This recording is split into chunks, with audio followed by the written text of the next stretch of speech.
Hello friends, I am Sayyid Waqar Raza and I am the author of this book Internal Security and Disaster Management, which has been published by Oxford University Press.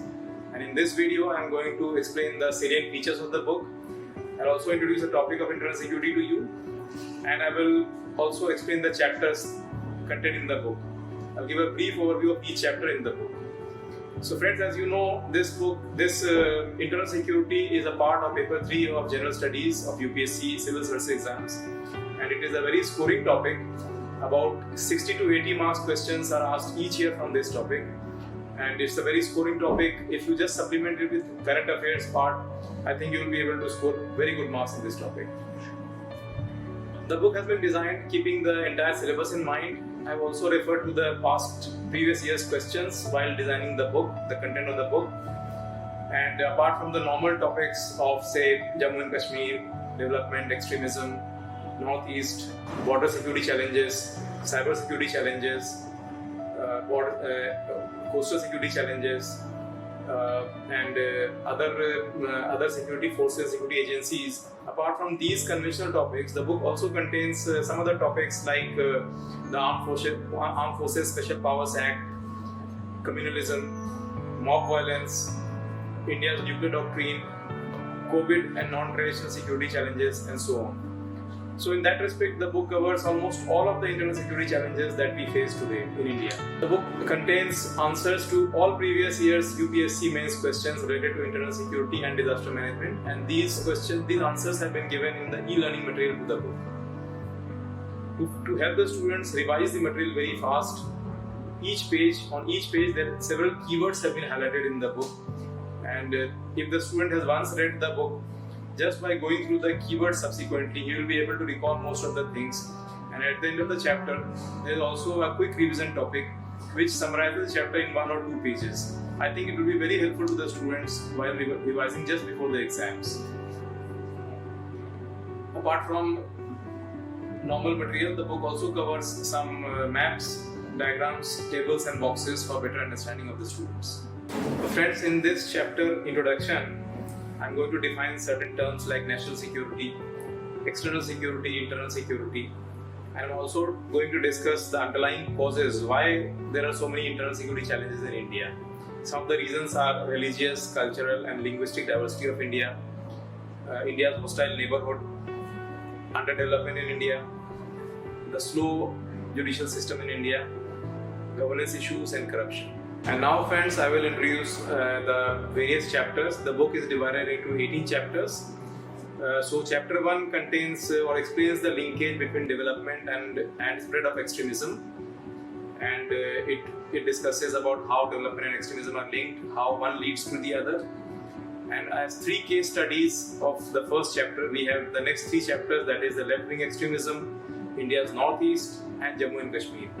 So in the second chapter, that is in left-wing extremism, we discuss the historical perspective of how left-wing extremism developed, what are the government's plans and policies, what are the dynamics of left-wing extremism, some data related to that, and what are the government's plans and policies, how far it has been effective in controlling or curbing left-wing extremism, and also whether the plans and policies have been successful and to what extent. And then the chapter ends with certain suggestions for better responding to left-wing extremism in India. The next chapter, India's Northeast, discusses the problem of underdevelopment and militancy and extremism in India's Northeast, and it discusses each state-wise, the problems of each state, and it also discusses the constitutional provisions and related to Northeast and what are the government efforts and how far they have been successful. Recent issues like NRC in Assam and inner line permits, etc. also have been discussed in the chapter. The 4th chapter is related to Jammu and Kashmir. It discusses the historical perspective of Jammu and Kashmir, how militancy arose in Jammu and Kashmir, what was Article 370, what is the cause of militancy, what was the government response for tackling militancy, how far it has been successful. And it also discusses some recent topics like abrogation of Article 370 and 35A and the bifurcation of the state into Jammu and Kashmir and Ladakh Union Territories. The 5th chapter deals with the role of external state and non-state actors. It basically deals with terrorism and its various variants.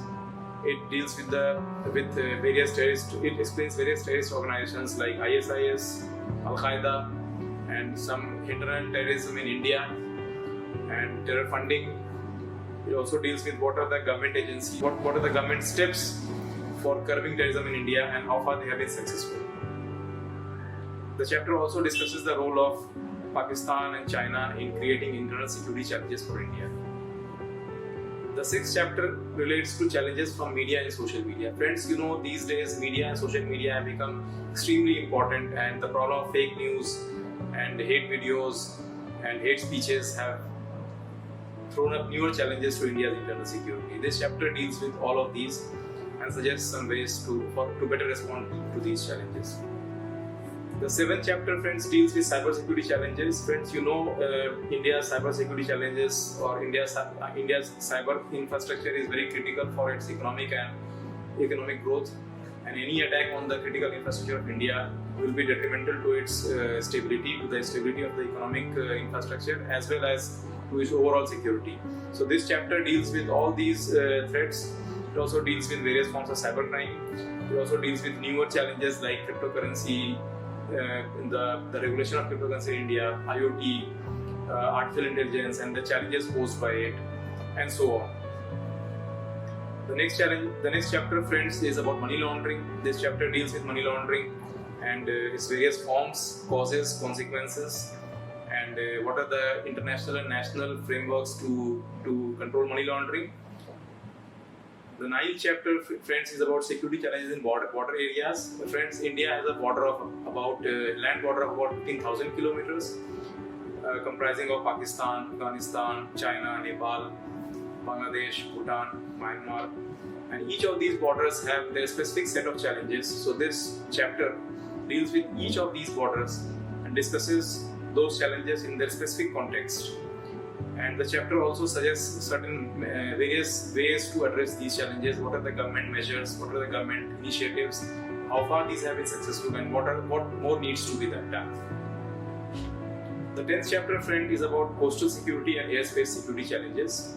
Coastal security is very important for the safety of India's maritime safety, as well as for protecting its sea lanes of commerce and for its energy security.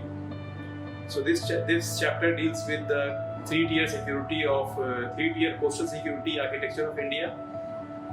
It also explains India's air security architecture and how India's airspace is secured. It also deals with topics like space militarization, Mission Shakti, and so on. The 11th chapter is on organized crime and various organized crimes, important organized crimes like money laundering, like narcotics trafficking, FICN trafficking, human trafficking, arms and ammunition trafficking. All these topics have been discussed in this chapter. And the chapter also discusses the linkage of organized crime with terrorism, how the two are interlinked. And this linkage is discussed in the specific context of three important theatres of security, three important theatres of internal security challenges in India, that is Jammu and Kashmir, Northeast, and India's and LWE affected areas. The chapter also discusses the national and international frameworks for curbing organized crime. The next chapter, friends, chapter 12, is about security forces and security agencies. This chapter is a survey of all the security forces, border guarding forces, CAPFs, the paramilitary forces, the special forces, investigative agencies, economic intelligence agencies, intelligence agencies, and the national security architecture at the topmost level, comprising of the Cabinet Committee on Security, the National Security Council, the National Security Advisor, and so on. Friends, the next chapter is chapter 13, and it comprises of AFSPA and defense-related issues. AFSPA, friends, as you know, Armed Forces Special Powers Act. There have been questions in the past on AFSPA, and this chapter discusses the origin of AFSPA, the need for AFSPA, whether at present it is required or not, what are the Supreme Court guidelines regarding AFSPA, what are the recommendations of various committees. The chapter also discusses the recent issues of defense production and defense export promotion that India has recently laid emphasis on. It also discusses the roles and responsibilities of the newly created post of Chief of Defence Staff. The next chapter, friends, chapter 14 is about communalism and mob violence.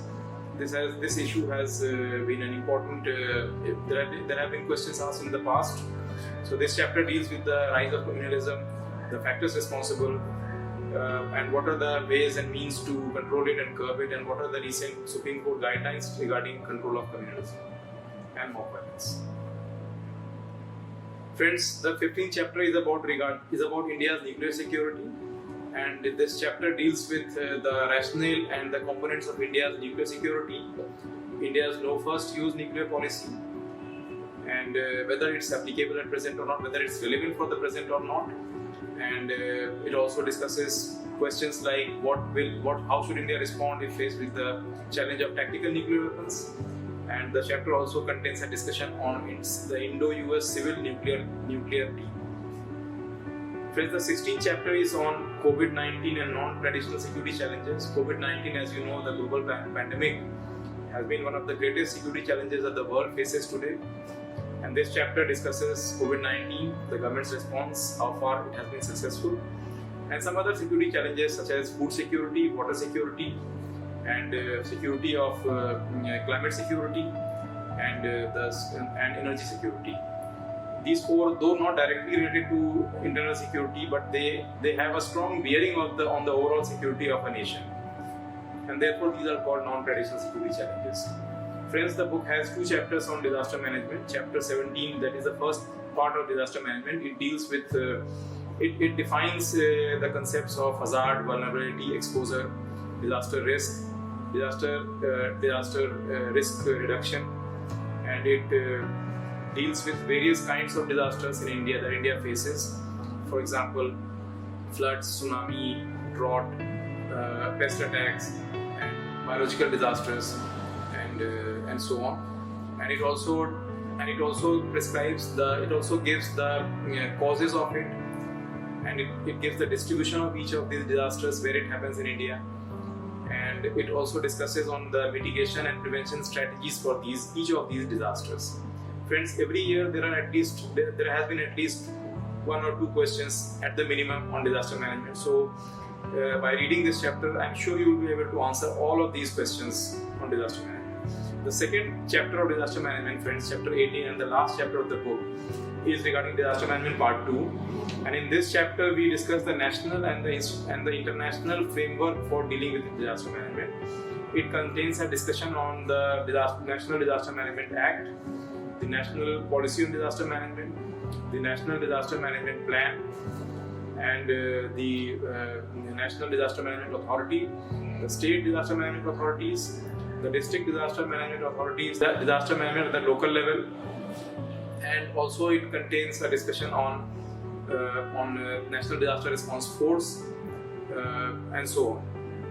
The chapter ends with a discussion on the global framework for disaster management, and it discusses the Hyogo framework on disaster management and the Sendai framework on disaster risk reduction.